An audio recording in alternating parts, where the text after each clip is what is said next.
Olá, amigas! Hoje eu vou trazer para vocês 5 dicas para que vocês possam fazer um caminho sem fim, sem ter muito problema, sem ter muita dor de cabeça. E assistam o vídeo até o final, que eu vou mostrar para vocês a minha primeira coxa que eu fiz para o meu filho com o padrão de caminho sem fim. Vocês vão ver como que eu dominava bem esse movimento, tá? E não se esqueçam, já que vocês já começaram a assistir o vídeo, eu tenho certeza que vocês vão gostar. Se inscrevam no canal, compartilhem com as amigas e deixem seus comentários. A primeira dica que eu tenho para vocês é vocês memorizar os movimentos que vocês vão fazer. Vocês reparem que nesse trabalhozinho, ó, eu sempre comecei aqui, ó, pá, eu já sabia que era esse movimento. Aqui eu sabia que era esse movimento que eu ia fazer. Eu organizo a minha cabeça memorizando qual vai ser o movimento que eu vou fazer. Você pode também, outra coisa que ajuda a memorizar os movimentos é fazer desenhos, desenhar no papel aqui como eu fiz. Inclusive eu tenho um caderno de desenho onde eu treino. Eu faço treino de padrões, onde eu desenho os padrões que eu quero treinar, né? Às vezes eu apenas vejo algumas coisas e quero ver como que elas ficariam sendo feitas. A segunda coisa que eu recomendo quando você for fazer para fazer um caminho sem fim bonito e que tem um efeito visual esperado, é começar sempre pelo canto. Esses padrões aqui que eu fiz, todos eles eu comecei no canto. Eu procurei começar e terminar no canto. Tá? Que eu comecei nesse canto aqui e terminei nesse. Então essa aí é uma coisa que a gente ajuda muito, porque quando você começa nos cantos, ele dá um aspecto mais embaralhado e fica mais difícil da gente entender como que a pessoa executou esse trabalho. Outra coisa que eu gosto de fazer também é mudar a direção. Sempre colocar em mente que você não pode ficar fazendo sempre o mesmo padrão na mesma direção. Vamos supor que eu vou fazer esse padrão aqui, que é o caminho sem fim. Então, se eu sempre fizer ele assim, ó, ele vai terminar aqui, não é isso? Então, o que que eu quero? Eu quero mudar a direção. E para mudar a direção, eu vou fazer um para lá, e aí eu, ó, já mudei de novo a direção. Já tô mudando de novo a direção, já vou mudar, entendeu? Então, a gente tem sempre que dar um jeitinho. Opa, ó, aqui já errei, mas tudo bem, tá? É só um exemplo, certo? Ó, aqui, se eu não mudar a direção, se eu ficar repetindo o padrão sem mudar a direção, aqui eu mudando. E mudar a direção tem a ver com a quarta dica que eu quero dar pra vocês. A adaptação do padrão. A gente tem que adaptar o padrão ao espaço que a gente tem. Se eu comecei aqui e eu quero mudar a direção, significa que a minha curva em S, nesse caso aqui que eu quis mudar a direção, ó, ela praticamente virou um Czinho, né? Porque ela ficou bem fechadinha. E aí aqui também, ó, para eu poder vir um pouco mais nessa direção aqui, eu já estiquei mais um pouquinho essa direção daqui, ó, para mim caminhar. Então, eu sempre, olha aqui como esse movimento daqui ficou grande, ó, eu dei uma esticada nessa curva que conecta essa com essa para eu poder mudar de direção. Então, adaptar o padrão é muito importante para a gente poder dar continuidade, para dar esse aspecto de emaranhado, de que ela tá se encaixando nos espaços. Ó, você repare bem que um lugar onde eu dei uma boa esticada foi aqui, ó, nesse padrão que eu fiz o looping, e para retomar, olha, eu tive que dar uma boa esticada. Repare, tá? Bem aqui eu tive que dar uma boa esticada para que esse próximo looping tivesse espaço para ele, porque se eu fosse fazer na média dos loopings que eu estava fazendo antes, não ia caber um looping aqui, ia ficar muito apertadinho. Então eu dei uma esticada para eu poder colocar ele mais aqui e seguir adiante.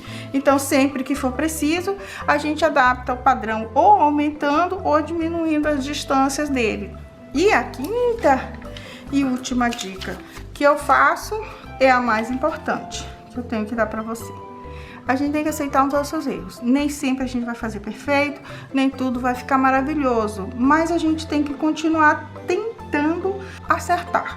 porque vocês podem achar que o meu trabalho é perfeito, mas eu não acho. Eu sempre acho um defeito, toda vez que eu tô revendo um vídeo meu, eu acho que eu poderia ter feito um pouco melhor pra lá, um pouco melhor pra cá. Então, aqui é a mesma coisa pra vocês.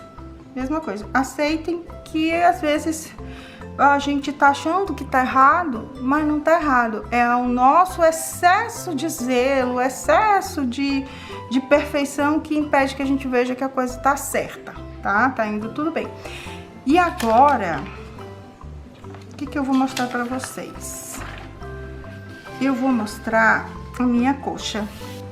Aqui tá a minha coxa, não é nada especial. Essa coxa tem em torno de 15 anos. Eu não sabia quiltar. Eu quiltava muito pouco, eu não tinha noção nenhuma. Mas eu tinha muita vontade de fazer o caminho sem fim. E olhem aqui, gente, olha aqui como era a qualidade do meu quilting. Horrível, né? Olha que coisa pavorosa eu fazia. Eu não tinha noção nenhuma, minha noção de espaço era zero, porque tinha toda essa área aqui e eu simplesmente não fiz nada nessa área aqui, não botei nada, mas entupi de quilting nessa partezinha aqui. Eu tava começando, eu não sabia, eu acho que todo mundo que tá começando tem o direito de errar. Eu contornei aqui a aranhazinha, ó. Mas eu quero mostrar o meu caminho sem fim. Vou mostrar aqui do avesso, porque vocês vão ter noção. E uma coisa assim, ó, que eu quero mostrar pra vocês. Essa coxa tá horrível. Eu deveria ter vergonha de mostrar ela pra vocês, mas uma coisa que me faz não ter vergonha é o fato de saber que meu filho ama essa coxa que eu fiz pra ele. Ele adora. Ele já tá com 20 anos. Não, vai fazer 20. Mas ele ama isso aqui. Ele sempre que ele pode, ele dorme. Esse tecido aqui é uma flanela, é bem quentinho, né? E isso aqui não tem pet nenhum, era só um tecido que eu acho que, não sei nem pra que era feito isso. Eu achava que tinha mais jeito de ser pra almofada, mas ele tava numa fase que ele adorava muito super-heróis. E aí eu comprei, meu marido comprou esse tecido e pediu pra eu fazer a coxa e eu, né, fiz. Reparem, olha, deixa eu mostrar aqui a seção de defeitos, para que vocês vejam que eu comecei errando e eu não me limitei pelos meus erros, tá? Olha aqui, ó. Tá vendo isso aqui? Olha o tamanho do ponto que eu dei. Olha o tamanho desse ponto. Em alguns lugares os pontos eram bem miudinhos, e em alguns lugares essas partes se tocavam, porque se você for fazer o caminho sem fim ideal, essas partes não se tocam. Olha aqui, olha o tamanho dessa ponta aqui que eu fiz, tá? Então, os pontos muito miudinhos nos cantos, o meu ponto não era parelho, e eu cometia muitos erros, ó. Por que eu tinha fazia essas pontas aqui, né? Porque eu tava começando, né? Olha aqui. Depois de mostrar essa minha peça, que é um verdadeiro achado, né? Uma verdadeira raridade, o que eu queria com isso é que vocês não desistam, mesmo que não seja satisfatório, mesmo que vocês não gostem. É um erro vocês se compararem comigo, porque essa coxa tem 15 anos, no mínimo. 15 anos que eu faço quilting.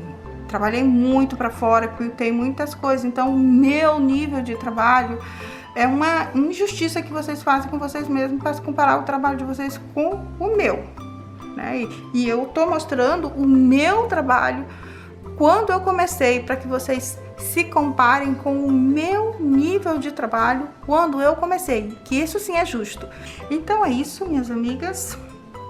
Espero que vocês tenham gostado de ver. Eu ainda pretendo trazer mais peças quiltadas por mim no começo da minha carreira, porque eu acho que é importante as pessoas verem como é que é o começo de uma pessoa, como é que ela começou. Muito obrigada por quem acompanhou até o final. Se inscreva, compartilhe. É isso, minhas amigas. Muito obrigada por quem assistiu até o final e até o próximo.